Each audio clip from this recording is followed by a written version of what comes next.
Welcome sa Tagalog Crime and Mystery. Ang ating kwento ngayon ay pinamagatang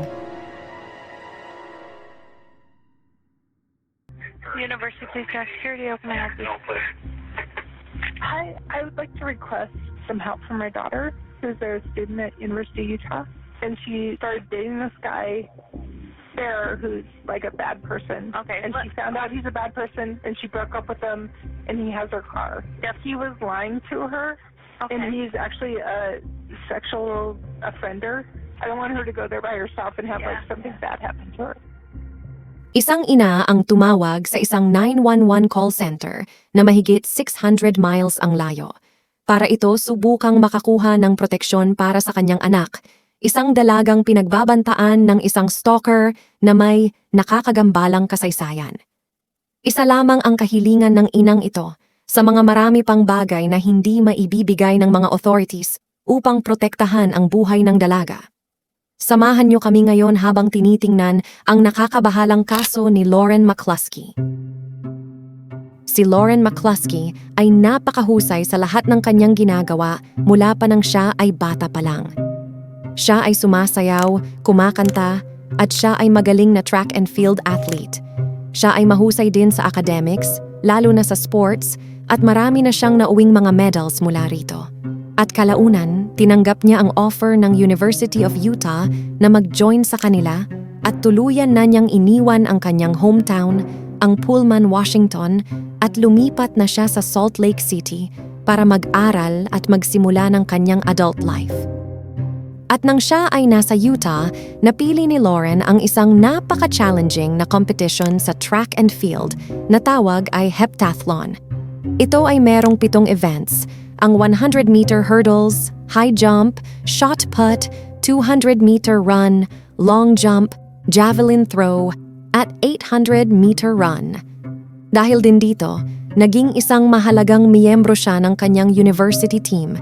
Hindi lang siya mahusay sa sports, isa rin siyang magaling na estudyante, majoring in communications, at madami din siyang nabuong kaibigan hanggang makarating siya sa kanyang senior year. Sa kasamaang palad, lahat ng ito ay maglalaho ng ganun lang kabilis, isang gabi ng September 2018 dahil sa maling taong kanyang makikilala. Isang Friday night, lumabas si Lauren at ang kanyang kaibigan para mag-chill sa isa sa mga local bars malapit sa kanyang university campus. At nang gabing iyon, may lalaking nakahuli sa atensyon ni Lauren. Ipinakilala niya ang kanyang sarili bilang si Sean Fields. Sabi ni Sean kay Lauren na siya ay nagtatrabaho sa bar bilang isang bouncer, pero siya ay student din sa malapit na Salt Lake Community College. Siya daw ay 28 at si Lauren naman ay 21 years old. Si Sean ay charming at obvious na attracted sa mas batang babae na si Lauren. Nag-exchange sila ng numbers at nag-decide na magkita ulit kinabukasan para sa isang date para makilala pa ang isa't isa. At iyon nga ang nangyari. Si Lauren ay mukhang nahook na nga kay Sean at yun na din ang napansin ng kanyang mga kaibigan.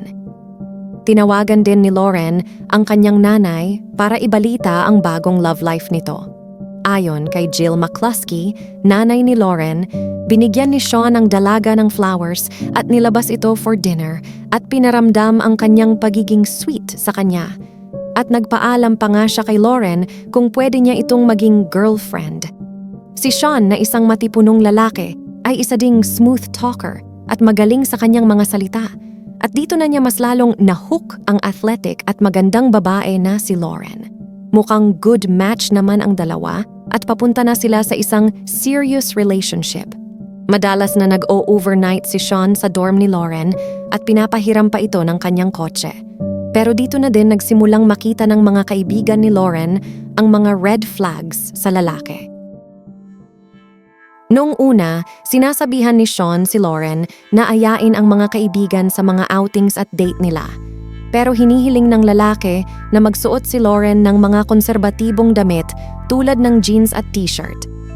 Kalaunan din, pagkasama ni Lauren ang kanyang mga barkada, si Sean ay walang tigil na tatawag kay Lauren para alamin kung ano ang kanyang ginagawa, kung anong oras siya uuwi at naiinis din ito pag di niya nasagot ang tawag agad-agad.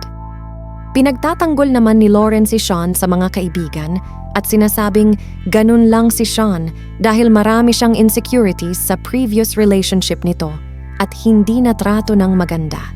Kaya ganun daw si Sean at naniniwala siyang mawawala din ng ganung ugali ng binata pagtagal.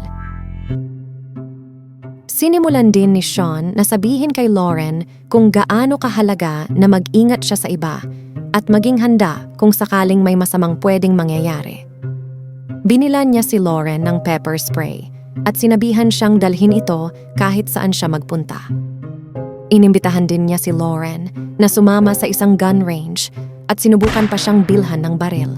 Sa puntong ito, hindi na sumasama si Lauren sa kanyang mga kaibigan at si Sean na ang lagi niyang kasama after ng mga classes nito at track practice.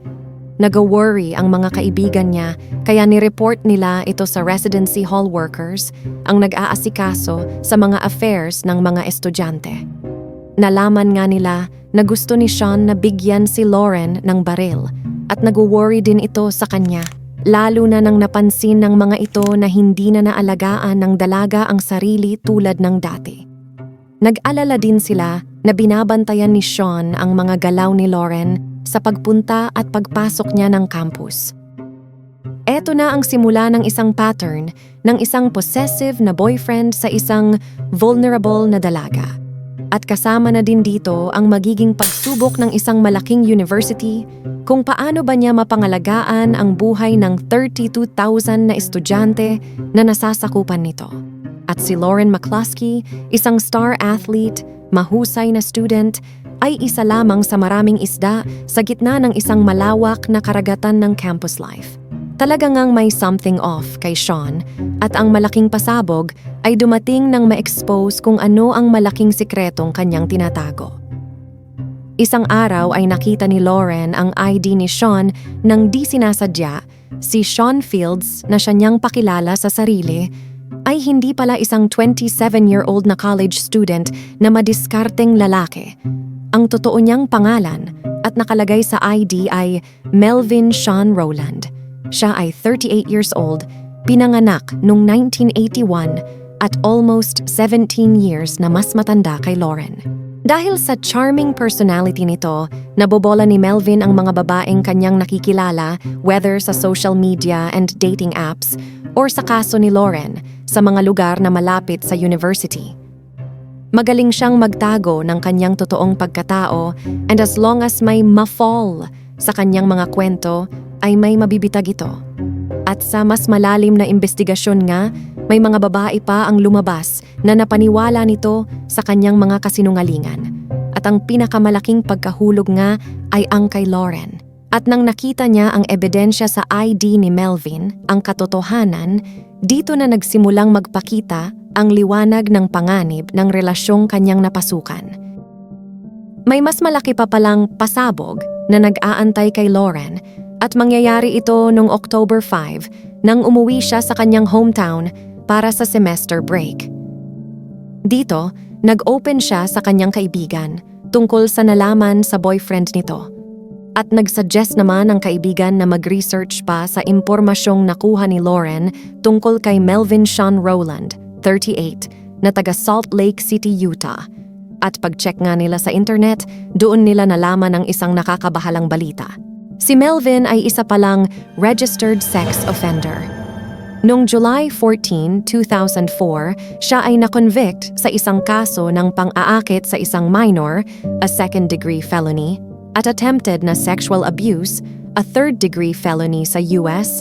Dahil dito, nakulong siya ng 9 years sa isang state penitentiary at nakalaya on parole noong September 2013. At dito na nabuo ang desisyon ni Lauren na dapat niyang layuan si Melvin. Bumalik siya ng university niya sa Utah at nagplanong makikipaghiwalay sa lalaki noong October 9. Tinawagan niya ito at pinuntahan naman siya ni Melvin sa kanyang dorm. Pero ayon sa mga kaibigan ni Lauren, hindi nangyari ang breakup ayon sa plano nung araw na yon at nagstay pa si Melvin nung gabi sa dorm ni Lauren. Sabi ni Lauren, nag-apologize daw ang lalaki dahil sa hindi niya pag-amin sa kanyang pangalan. Ang kaso niya noon daw ay nangyari sa isang frat party at ang babaeng na-involve sa kaso ay hindi umamin sa kanyang totoong edad at hindi niya alam na minor ito at ang iba pang paratang daw sa kanya ay hindi totoo. Ang mga kaibigan ni Lauren ay hindi kumbinsido sa storya ng lalaki at hinikayat pa din si Lauren na tapusin na ang relasyon kay Melvin. Na-convince naman siya ng mga ito at nakipag-break na nga kay Melvin kinabukasan, pero pinahiram muna niya ito ng kanyang kotse. Tumawag si Lauren sa kanyang nanay ng araw na yon at kinwento ang pakikipaghiwalay niya kay Melvin, kasama na din ang paghiram ng lalaki sa kotse ni Lauren. Plano nilang magkita din ng gabing yon para ibalik ang kanyang sasakyan.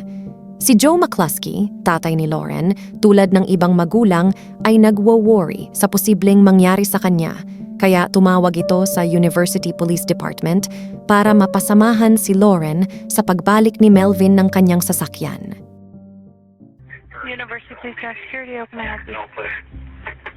Hi, I would like to request some help from my daughter, who's a student at University of Utah, and she started dating this guy there who's like a bad person. Okay, And she found out he's a bad person, and she broke up with him, and he has her car. Yep. He was lying to her, Okay. and he's actually a sexual offender. I don't want her to go there by herself and have Yeah. like something bad happen to her. Hello? Hi, is this Lauren? Yeah. Hi, this is University Police. Your ex-boyfriend's dropping off your car. Do you feel comfortable with him doing that? I know your mom was really concerned about it. Yeah, I think it's okay. We have a security officer that's just in charge of escorts tonight. Do you want him to wait with you as well when the car's getting dropped off? That would be great. Naging maayos naman ang pagsauli ng sasakyan ni Lauren at naghiwalay sila ni Melvin nang walang naging problema. Naging mapayapa ang sumunod na 2 araw at bumalik siya sa kanyang routine ng pagiging university student. Hanggang sa nakareceive si Lauren ng mga nakakabahalang mga text messages mula sa mga numerong hindi niya kilala pero patungkol kay Melvin. I've been getting these texts from these numbers of different people. They were saying that he was in the hospital and then saying that that he passed away. But then I got a text from him and he seems to be alive. I got a text about, asking if I wanted to go to his funeral. And I think they're trying to lure me somewhere. At tumawag ulit si Lauren sa pulis ng araw din na yon dahil sa patuloy pa din na pag-send sa kanya ng mga texts. Okay, and have you asked them to stop texting you? I have not, but I've blocked a few of the numbers already. All right. I will send this through an officer to give you a call. Is that okay? Yeah, sounds good. Hindi natawagan si Lauren ng campus police ng araw na yon pagkatapos ng kanyang report. Naka-receive naman siya ng text kay Melvin na nagsasabing okay ito at may weird na nangyayari sa kanya. Sa puntong iyon, dumadami na ang mga unknown numbers na nagme-message kay Lauren at ngayon naman ay may nag-send ng isang malaswang picture nila ni Melvin. Nagdedemand sila na magbayad si Lauren ng $1,000. Kung hindi, ikakalat nila ang mga litrato nito. Naka-receive naman siya ng email kay Melvin nung umaga ng October 13th at sinabihan siyang magbayad na lang kasi pati daw siya ay bina-blackmail din ng mga taong ito. Napapayag niya si Lauren at nagbayad ito ng $1,000 via Venmo.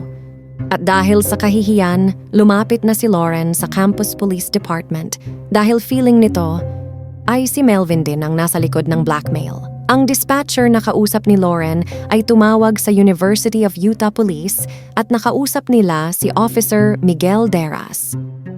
Binigay ni Lauren ang saktong detalye over the phone pero naramdaman niya na kailangan nilang pumunta in person para maging mas formal ang complaint.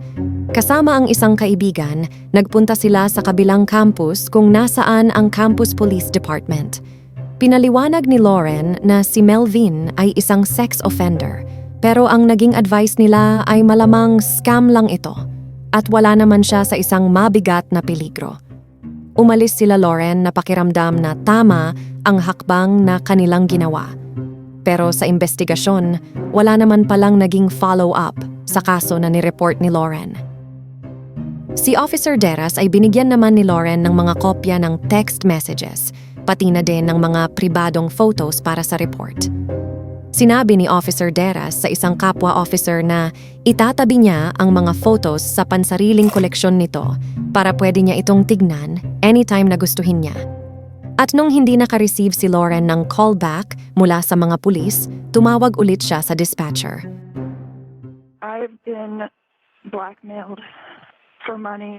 Let me go ahead and get you over. University Police will probably take the case then. Just one sec. I've talked to them already, but I Okay. just wanted to call you as well. Usually we just take it where you live, and then that agency does a case. Yeah, I was just concerned because I wasn't sure how long they were gonna take. Okay, let me get you up to them so they can see what's going on with it. Just one moment. Do you know when an arrest would be made? You can talk to an officer if you want. I can arrange that if you want that. Okay. Noong October 19, nakita sa CCTV si Melvin na bumalik sa lugar kung saan nandun ang dorm ni Lauren. Isang weird na Marvel Comics character na Deadpool costume na may sword pang nakasabit sa likod ang nakitang suot niya habang pabalik-balik sa parking lot ng dormitory ni Lauren. Nakita din na may dala siyang maliit na itim na bag na mukhang may mabigat na laman sa loob. Si Lauren naman ay dumating after 45 minutes galing sa track practice nito habang nagpapaikot-ikot si Melvin suot ang kanyang costume sa parking lot. Wala pang nakakamuka sa kanya ng mga panahong ito. Pumasok si Lauren sa dorm nito at umakyat sa itaas. At ilang minuto lang, si Melvin naman, habang nakasuot pa din ng Deadpool costume, ang nakitang asa pinto ng dormitory ng dalaga. Hindi sila nagkasalubong. At wala ding makapagsabi kung ano ang posibleng nangyari kung nagkita sila ng mga oras na ito.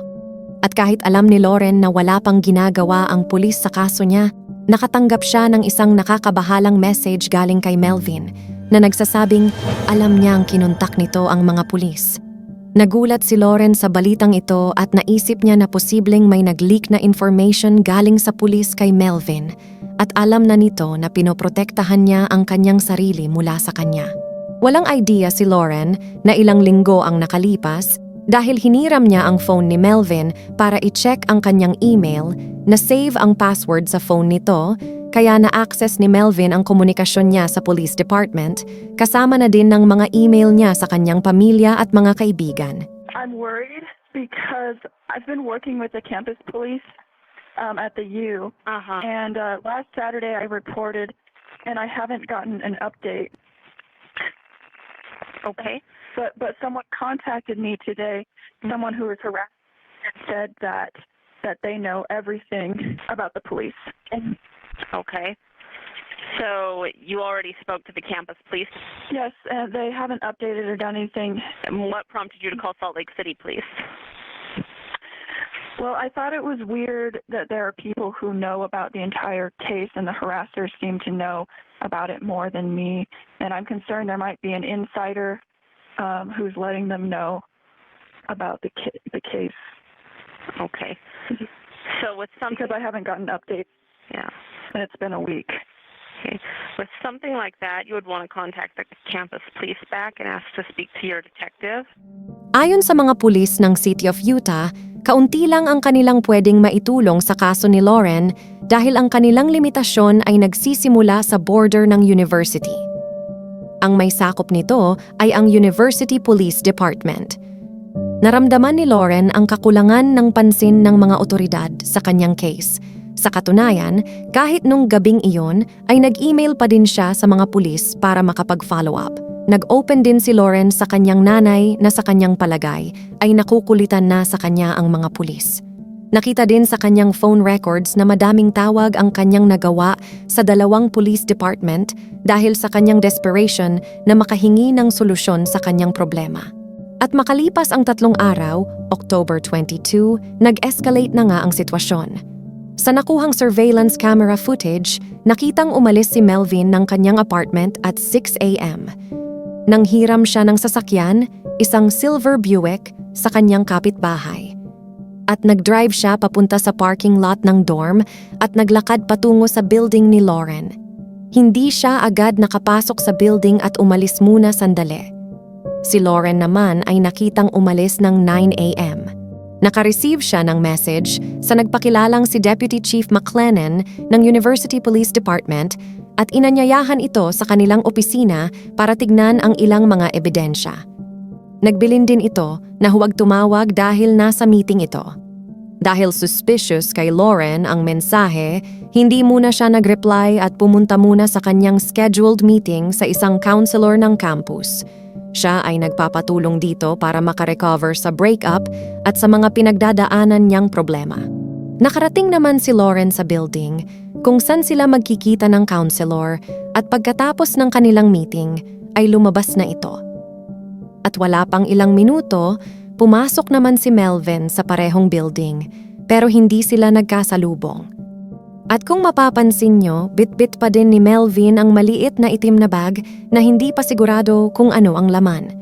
Ito din ang bag na hawak nito nung suot niya ang Deadpool costume. At dahil hindi niya nahanap si Lauren, naglakad ito pabalik sa kanyang dormitory. Nakahanap ng paraan si Melvin ng way na makapasok ng dormitory dahil sa pagpapanggap niya na naiwan niya ang kanyang susi sa isa sa mga taga-dorm. At nagpanggap pa siya sa isang grupo ng 4 na estudyante na dati siyang taga-Marines. At sa imbestigasyon, pinakita ni Melvin sa isa sa mga estudyante ang laman ng kanyang bag na may isang .40 caliber Beretta handgun at merong full magazine of ammunition. Pinahawak pa ni Melvin ang baril sa kanya bago sila naghiwalay. Si Lauren ay galing sa kanyang Saturday night class at nung pabalik siya ng kanyang dormitory, dahil na din isang challenging na linggo ang kanyang pinagdaanan, ay tumawag ito sa kanyang mga magulang upang makipagkwentuhan. May maikling lalakarin siya mula sa kanyang campus papunta sa kanyang dorm. At si Melvin naman ay saktong papunta din sa daan kung saan alam niyang makikita niya si Lauren. At habang nakikinig ang mga magulang ni Lauren sa kwento ng kanilang anak, biglang narinig nila ang mga sigaw ni Lauren sa cellphone at ang tatay niyang si Matt McCluskey ay agad namang tumawag sa 911 habang inaalam ng nanay ni Lauren kung ano ang nangyari sa kanya. Hi, my daughter Lauren McCluskey was talking to her mom and then she just started saying, no, and it sounded like someone might have been grabbing her or something.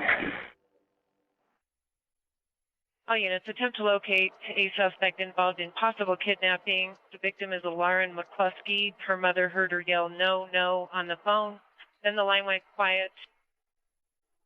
All right, and you said she was walking to her car from what building? From the GC, which is Gardner Commons?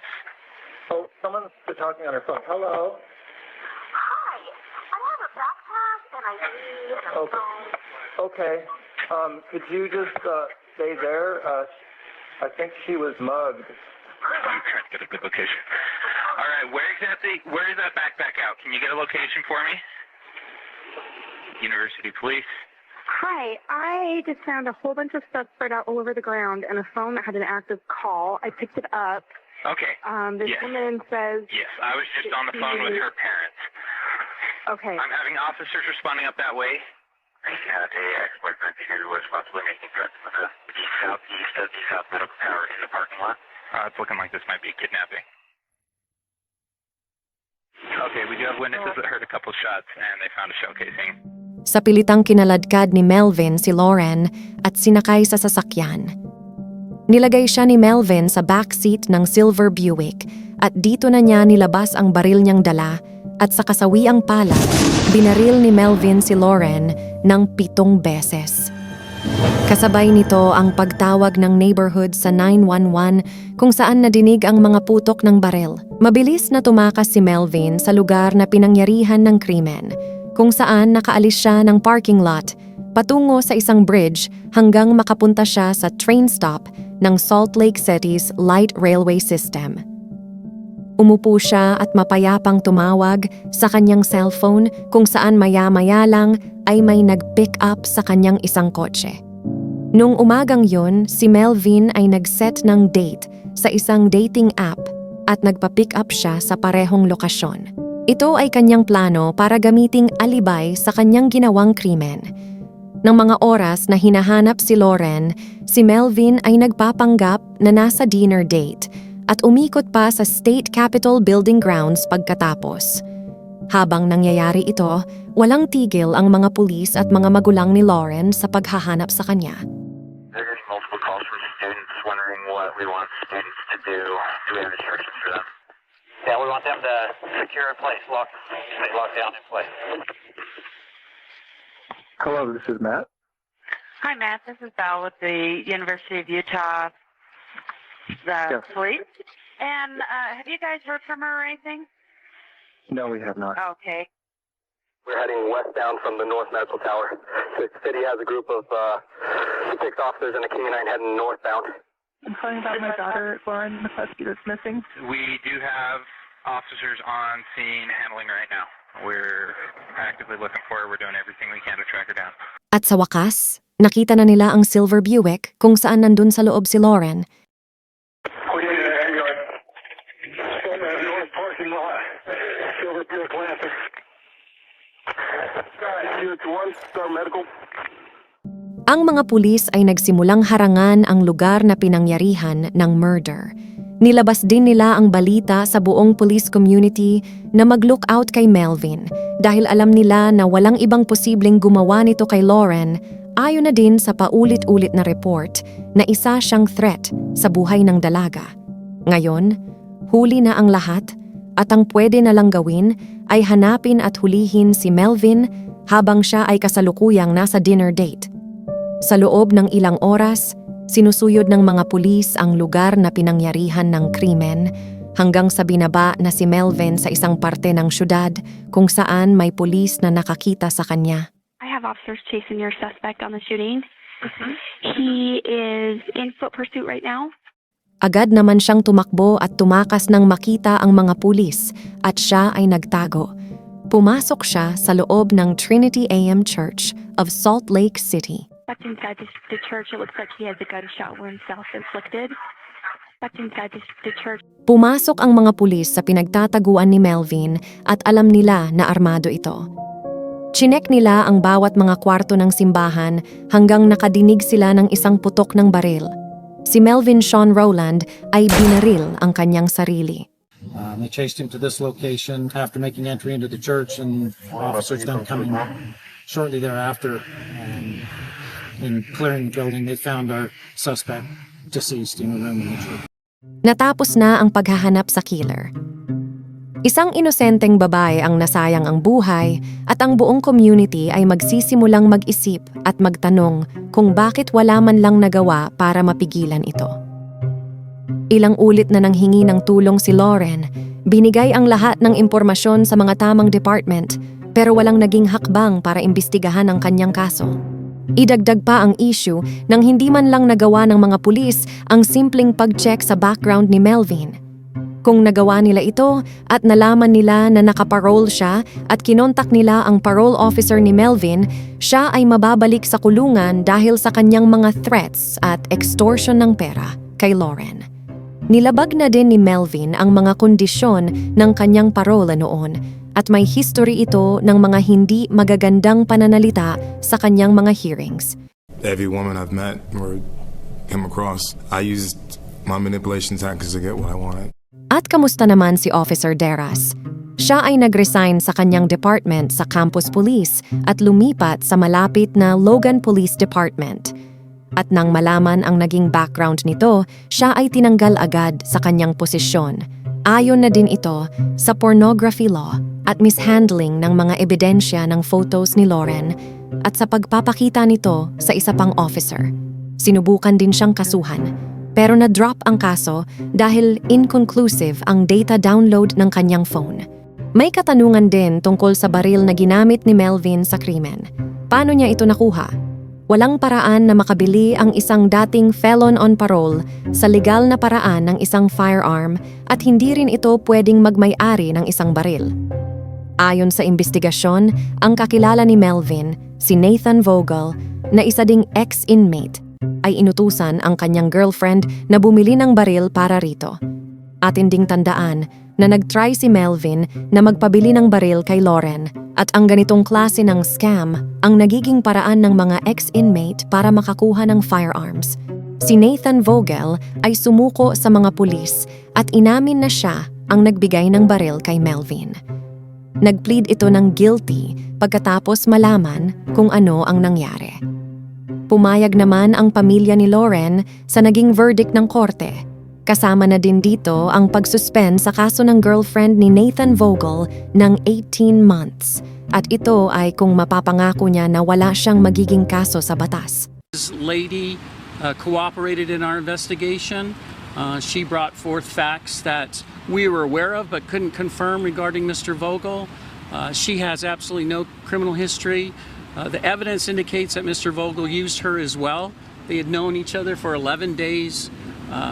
She thought they were an item. Mr. Vogel should have never done this if he hadn't. He hadn't given the gun to Mr. Rowland. Ms. McCluskey would likely be alive today. I don't think he had an intent to have Ms. McCluskey murdered, but this goes to show you that when you obtain a gun illegally, they always end up in the wrong hands and tragic events happen. Kinasuhan naman ng pamilya ni Lauren ang university dahil sa kakulangan ng aksyon nito sa nangyari sa dalaga. Dinemanda nila ang university para sa 56 million na danyos at ito ay nasettle sa labas ng korte. At ang McCluskey ay nakareceive ng 10.5 million at ang kanilang foundation naman na binuo, ang Lauren McCluskey Foundation ay makaka-receive ng 3 million bilang tulong sa pagpapalakas ng security para sa mga estudyante sa mga campuses. At dahil din sa nangyari, nag-build ang university ng isang indoor track training facility at pinangalan ito kay Lauren bilang remembrance sa kanya. Thank you to everyone who came here on this solemn occasion as we remember and miss Lauren on this anniversary of her death that occurred 2 years ago today. We acknowledge and applaud the many positive changes that have occurred at the University of Utah since her death, and we hope they continue. This settlement is important for many reasons. It addresses how Lauren died, but it also honors how she lived. All the money from the settlement will go to support the Lauren McCluskey Foundation missions, which include campus safety, animal welfare, and amateur athletics. 10.5 million comes from the company that insures the University of Utah. And we are hopeful that this will cause insurance companies worldwide to view campus police who do not respond to women with urgency as a risk. And we hope that that changes policy nationwide. The remaining 3.5 million is being donated directly to campus safety programs at the Lauren McCluskey Foundation. We intend to do important things with this that will make campuses safer nationwide. Ikaw, ano ang masasabi mo sa nangyari kay Lauren? Ano pa sa tingin mo ang naging kakulangan sa pag-handle ng kanyang kaso? I-comment lang sa comment section ang inyong sagot or opinion. At kung meron pa kayong mga suggested stories sa ating channel, i-comment nyo lang yan sa baba. Salamat at sa muli nating kwentuhan. Ito ang Tagalog Crime and Mystery.